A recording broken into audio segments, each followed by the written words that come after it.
جی welcome back. اب ذرا بات کر لیں اکانومی پہ. روز رونا دھونا پڑا ہوا ہے ڈالرز کماؤ.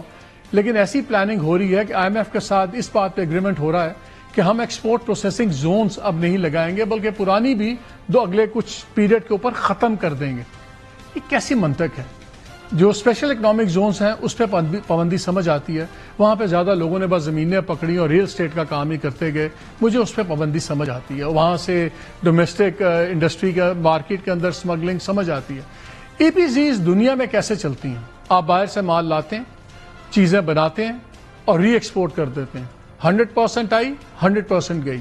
یہاں پہ پہلے اصول تھا کہ 80% آپ ری ایکسپورٹ کریں گے، 20 لوکل مارکیٹ میں دے سکتے ہیں. چلے آپ یہ شرط لگا دیں کہ 100% ہی ری ایکسپورٹ ہوگا، لیکن وہ نیٹ ڈالرز میں آتا ہے کام اور اس کا لوکل معیشت سے کوئی تعلق نہیں، نہ ٹیکسز سے نہ سبسڈیز سے. لیکن پرابلم یہ ہے کہ فائنانس منسٹری ڈیل کر رہی ہے. ان کو صرف اپنے ٹارگٹ سے لگاؤ ہے. ہمارا ریونیو ٹارگٹ کم ہو جائے، ہمارا سرپلس ٹارگٹ کم ہو جائے، ہمارا جناب فلانا ٹارگٹ کم ہو جائے کہ اچھا جی یہ ڈیٹ ٹو یہ جی ڈی پی ریشو یہ ہوگا. یہ پرواہ نہیں ہے کہ جو وہ فیصلے کرتے ہیں اوور آل اکانومی پہ کیا اثر ہوگا. اور اس لیے ہو کیا رہا ہے کہ ہم صرف فسکل پیکٹ بنا رہے ہیں آئی ایم ایف کے ساتھ. ہم اکنامک گروتھ نہیں دیکھ رہے. آج سے نہیں، یہ بہت سالوں کا ہے. پھر الزام لگا دیا جاتا ہے 18ویں امینڈمنٹ کی وجہ سے ہوا. اگر 18ویں امینڈمنٹ ہی تمام برائیوں کی جڑ تھی، بہت برائیاں ہیں اس میں، میں مانتا ہوں، تو پھر اس کے آنے سے پہلے جو 21-22 آئی ایم ایف کے پروگراموں میں ملک کیوں گیا تھا؟ سو اٹس ناٹ کہ سب کچھ 18ویں امینڈمنٹ پہ آپ ڈال دیں. ان 22-23 کا بھی حساب دینا. وہ ناقص پالیسی اسٹرکچرل ریفارمز نہیں کرتے. اب آج ایک زبردست کام ہوا. ابھی بتایا گیا کہ آئی ایم ایف کے ساتھ یہ اگری کر رہے ہیں کہ اگلے سال 259 بلین یعنی کہ آلموسٹ 260 ارب سمجھ لیں آپ، اور لیوی لگے گی پیٹرولیم لیوی سے اکٹھا کیا جائے گا. 1100 ارب کے نئے ٹیکسز ہوں گے فیڈرل اور پروونسز کے ملا کے. کہاں سے آئیں گے یہ میری سمجھ سے باہر ہے، بیکاز اکانومی تو گرو کر نہیں رہی ریئل ٹرمز کے اندر.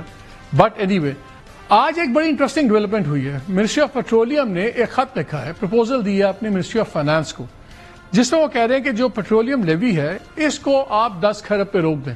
یہ کھربوں کی بات ہو رہی ہے، ابھی بھی کھربوں میں ہو رہا ہے. میں آپ کو چھوٹی سی اگزامپل دوں کہ 2022 سے اب تک یہ گورنمنٹ جو ہے یہ 4.3 ٹریلین صرف لیویز میں لے چکی ہوئی ہے آپ سے میرے سے. ذرا اس کو آپ ملٹیپلائی کر لیں 10 سے. یہ آپ اتنا پیسہ کہاں لگا ہے ہمیں نہیں پتا. اینی وے، اب انہوں نے کہا کہ آپ اس پہ روک لیں، اور جو اب یہ اگری کر رہے ہیں آئی ایم ایف کے ساتھ اس سے تقریباً یہ 727 ارب روپے کم ہے. اور اگر اس پہ گورنمنٹ مانتی ہے تو یہ موجودہ سے بھی تقریباً کچھ 400 کچھ 468 بلین اس سے کم ہوتا ہے. انہوں نے کہا کہ آپ پیٹرول اور ڈیزل پر لیوی کی شرح کو کم کر 50 روپے فی لیٹر کر دیں، اور تب تک یہ رکھیں، اور صرف تب بڑھائیں اگر انٹرنیشنل پرائس $60 سے نیچے آ جائے پر بیرل. پھر انہوں نے کہا کہ آئی ایم ایف کے ساتھ جو اس وقت طے شدہ شرح ہے وہ 30 روپے کی کٹوتی ہے تو یہ اس سے کم ہے. اس وقت حکومت 118 روپے لے رہی ہے پیٹرول کے اوپر. انہوں نے یہ بھی کہا کہ اگلے بجٹ میں ایل پی جی جو ایک عام آدمی استعمال کرتا ہے، غریب آدمی استعمال کرتا ہے، اس پہ سیلز ٹیکس 18% سے کم کر کے 10% پہ کریں، اور بجائے یہ گھریلو اور غربا پہ بوجھ ڈالنے کے آپ 130 ارب سبسڈی کے لیے سائڈ پہ کر لیں اور وہیں سے تمام ان چیزوں کو وہ کریں. پھر بجائے جات بھی کلیئر کریں. تیل اور گیس کے شعبے کی کمپنیوں پر سپر ٹیکس آپ ختم کریں، لیکن وہ تو چھوڑ دیں، بڑے بزنس کی بات ہے، میں عام آدمیوں کی بات کر رہا ہوں. یہ سب کچھ ہو رہا ہے. ایٹ دا سیم ٹائم ہمیں بتایا جا رہا ہے کہ تمام برائی کی جڑ 18ویں امینڈمنٹ اور ہے، بیکاز ایک بے تکا جو شعر ہے بہت زیادہ ہو یہ گیا کہ وفاق کنگلا ہو جاتا ہے بجٹ شروع ہوتے ہی، اور صوبوں کے پاس کھربوں روپے کے ایکسٹرا پیسے ہیں. ایسے نہیں اربوں روپے کے جہاز بھی خریدے جاتے، BMW دی جاتی، V8 دی جاتی ہیں. یہ وہ ایکسٹرا کیش ہے جو لوگوں کی جیب سے جاتا ہے. آج ایک بڑا زبردست آرٹیکل لکھا ہے ڈاکٹر مفتاح اسماعیل نے، جو former federal minister of finance بھی ہیں. مجھے اس کا ایک جملہ بڑا اسٹرائک کیا.